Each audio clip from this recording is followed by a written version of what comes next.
everyone, my name is Anastasia and I'm one of the PyBerlin organizers. We are having a podcast today with Cristián. He will share us his experience and ideas about his job and living in Germany as well. So welcome, Cristián. Thank you for joining our podcast today, and everyone, PyBerlin as well, is thrilled to get to know you and your experience. Could you please tell us a bit more about yourself and also about your experience in software development? Okay, thank you very much, Anastasia. Hello everyone. My name is Cristián, and I'm currently working as a research and development manager, which is a fancy name for a team lead in a company called the Qt company. It's not like to do cute things, but it's just a wordplay, the Q and the T, which is a framework to develop UI interfaces and everything that around those things, tools and stuff like that. And I have been living here in Berlin for around 7 years, more or less 7 years. So that would be it. Wow, that's impressive. So what is your tech stack and why did you exactly choose this focus? I choose this before I came to Germany to do my studies, I decided to jump into science and I did a PhD in astrophysics.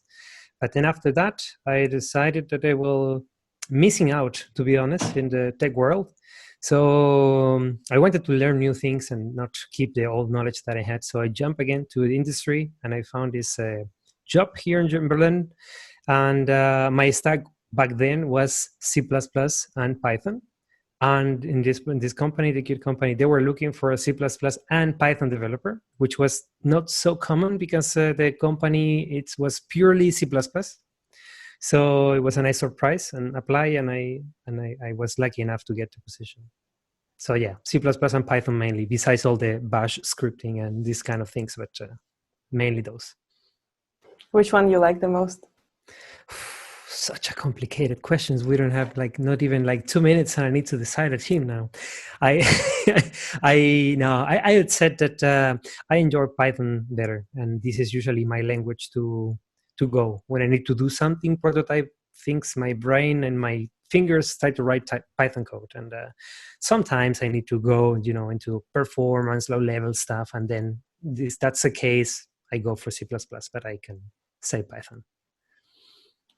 Would you suggest somebody to learn C++, or it's better to start with Python? Tricky question. I think that is a good idea. I am into this idea that many people should have many languages in their stack, not to do professional things, but at least to be able to read and understand what is going on. I tend to make time to time some jokes in some of my talks about learning C in a couple of seconds or something like that, because I think it is a good thing to grasp and to value more the high-level languages. I myself learned to code in C, and it was quite painful, to be honest. So I think that I would recommend people to at least have the knowledge of understanding the main goal of a code, at least to learn the basic syntax and stuff. Yeah, sounds really interesting. I have also a C++ background, and I transitioned to Python, but I decided to stay with it. Pretty happy with the decision. So I can relate to that. As you already mentioned, you're leading a team in here. So what does this role mean to you? Yeah, so the Qt company, since I mentioned, it's a UI framework. You can say, it's only UI thing, but it's a lot of what is under the hood, right? I mean, for example, we're having this conversation in Zoom, and the client, the Zoom client is written in Qt. So you need to deal a lot of things about drawing things on the window, right? So in a technical perspective, it's not something like designing interfaces, but doing what is behind.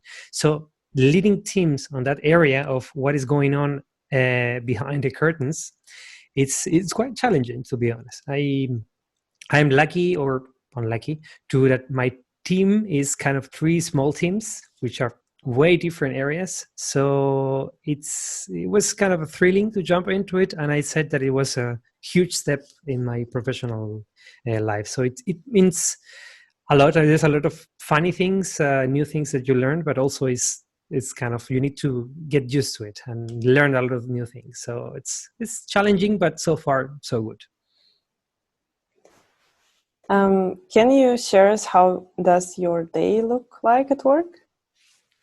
Yeah, so I don't like to have like many meetings around my week, so that's why I force myself to have at least Thursdays and Fridays full of meetings in general. I tend to allocate them because I know that by the end of the week I am like more tired. So in meetings is usually like, okay, participating and not so much writing code.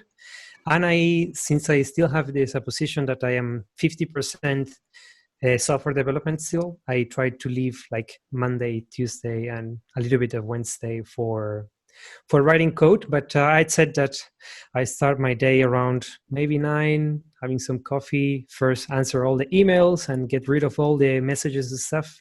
Then code for a bit, lunch, continue coding, and maybe in the afternoon I go back to emails. So this is more or less like my day.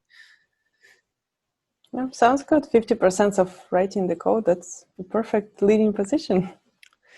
Yes, it's it's a lot of things that you need to take care of, because sometimes you are in the mood of developing software and sometimes you are not, and you need to kind of, okay, today is my meeting day and I should not code, but you find some times between meetings to write maybe a line or two. Nice. That's a really big challenge to find time. And do you have any tips for our listeners who are willing to become a lead in the future? Yeah, I said that it's something that does not require you to know everything. This is something that was difficult for me to understand, that being a team lead doesn't mean understand every single detail of the code, the framework, or whatever you are working on, but more to be able to make decisions and be in touch with people. I said that all these team lead positions are, you kind of like need to worry more about the people interaction more than the software itself. If you can connect with people, if you can get to them, talk the problems, discuss the next step, I think that's way more valuable if you know what are the next features that you need to do from 0 to 100. So I said that don't think that a team lead position is that you need to be a super senior software developer that know every single language on earth, but more like you are good at taking decisions, you understand that you are working on a project with a product or something, and you need to connect with people and steer them to the right direction, more like telling them what to do. How would you suggest a junior developer to develop the skills to become a team lead in the future? Yes, it's a tricky question, and I had said that sadly the question that I have in mind is only practice. We need to be really, really careful here with the imposter syndrome.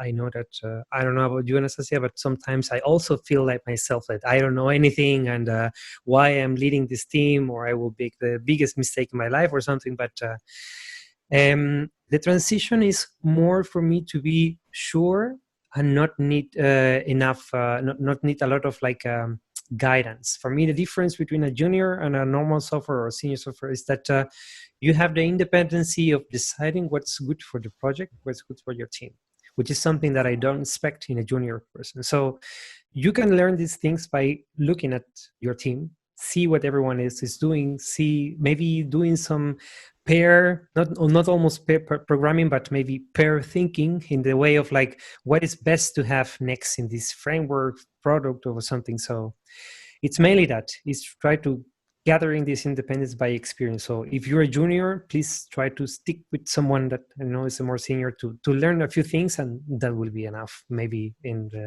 less than a year you can even achieve it. I know that for some people this can take more, but it's something that is doable.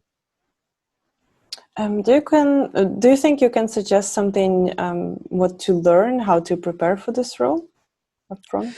For being I think that there are many interpersonal skills that you need to have here.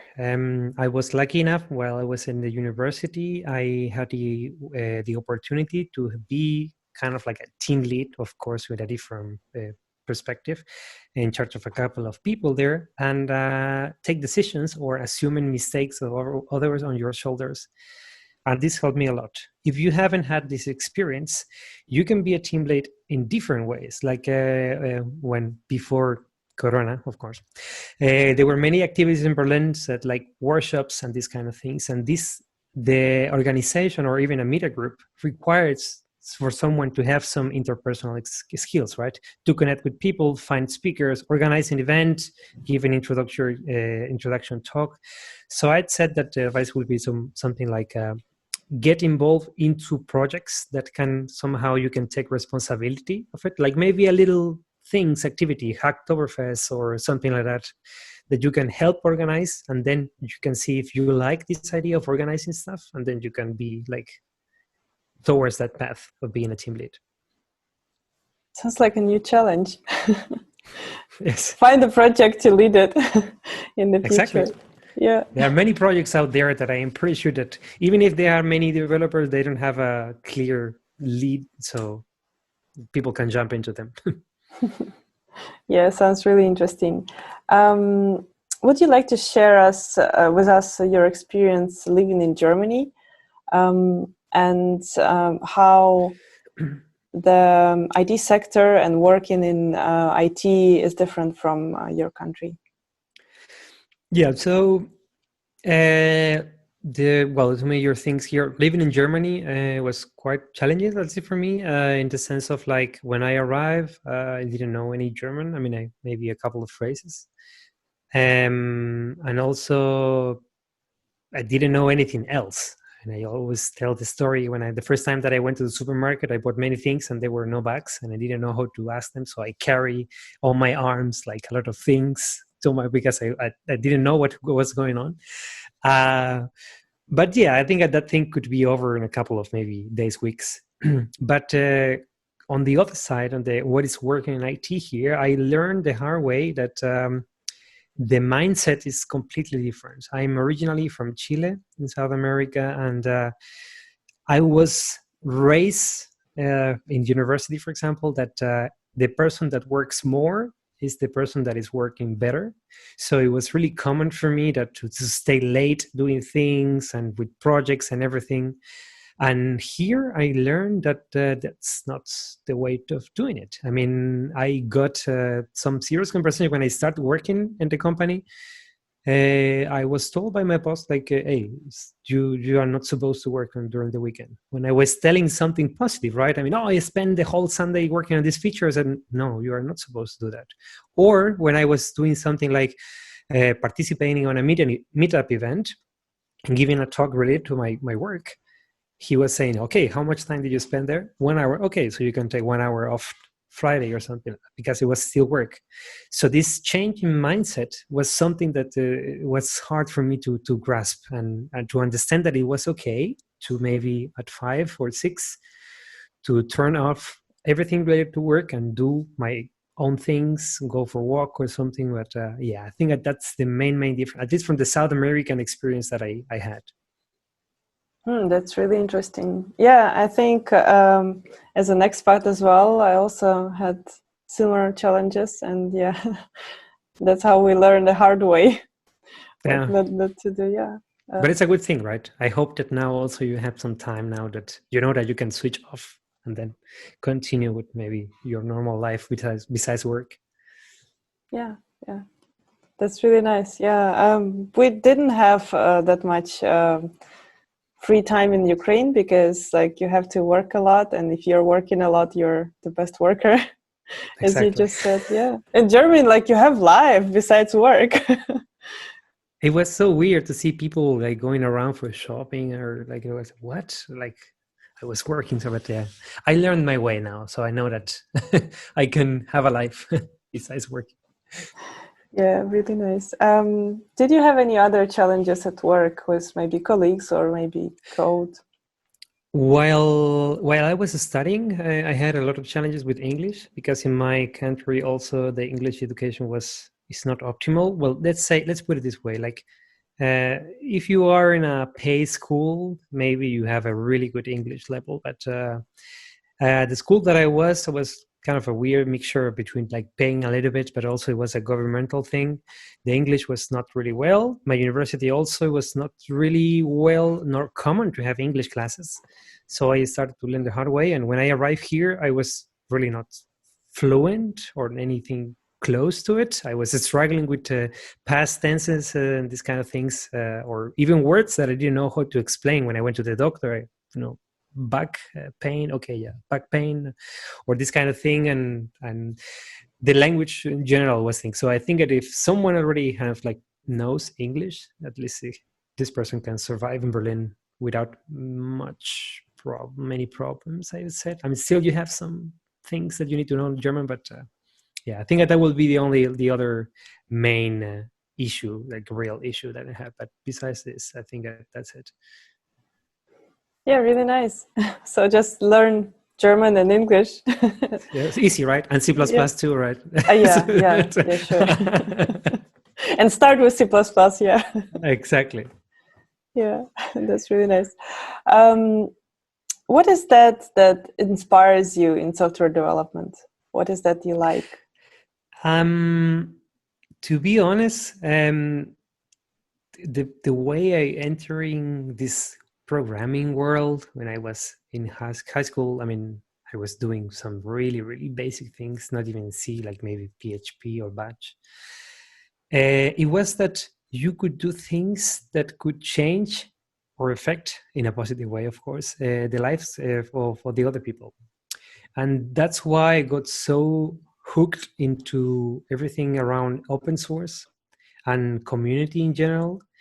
And this is something that kind of inspires me every day, that I can write a piece of software, a Python module, something like that someone else can use in a real thing. And even now, when I see, usually when you are a developer and you provide a framework, for example, you are used to the examples of test cases and stuff. But when you go out and you see like people using this in systems, like for example, once I went to the dentist close to my office, and the software that the dentist uses to show you, all your molars and stuff, it was written in Qt.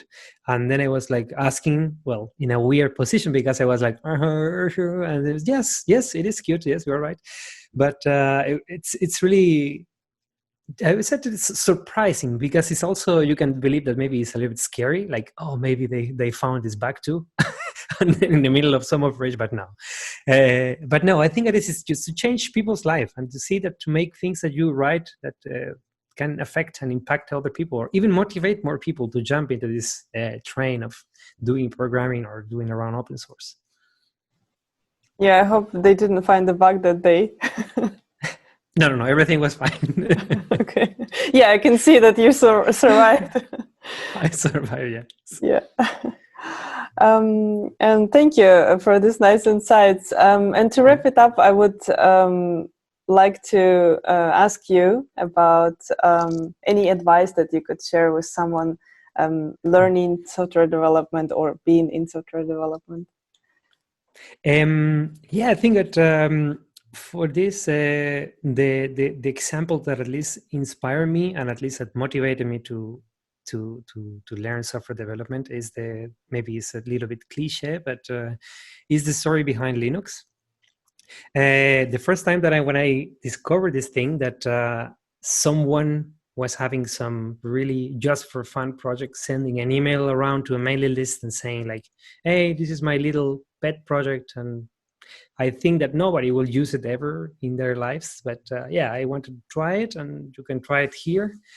And then that's evolved into what we currently have, like a dominance in the whole market, servers running, science, medical stuff, everything kind of running on Linux. So it's really strange. Like, I don't know if in any other field someone started something like just for fun, not profit or anything, and it kind of like generate this impact in the world so high. So I think that the advice that I would like to share with the people here is that if you have a crazy idea, like programming something, you can start maybe with little things like, oh, okay, I want to add some color to my, I don't know, script or something like that. But if you have any idea, try to do it. Try to put it out there. I think that we have like no problems nowadays with sharing code on GitHub, GitLab, or whatever.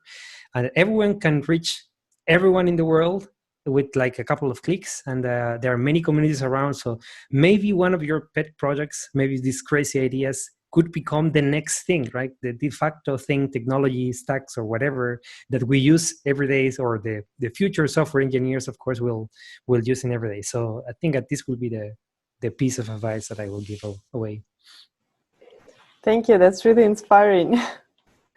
Yeah. And thank you for your time. Really nice to meet you and to get to know you and your experience. And I think they will be super useful for anyone listening this podcast. Hopefully. Yeah. And hope to talk to you soon. Yeah, I hope to see you soon, maybe when everything is over, so we can go back to our nice meetups around Berlin. Yeah. Yeah. Thank you. See you. Thank you. Bye-bye.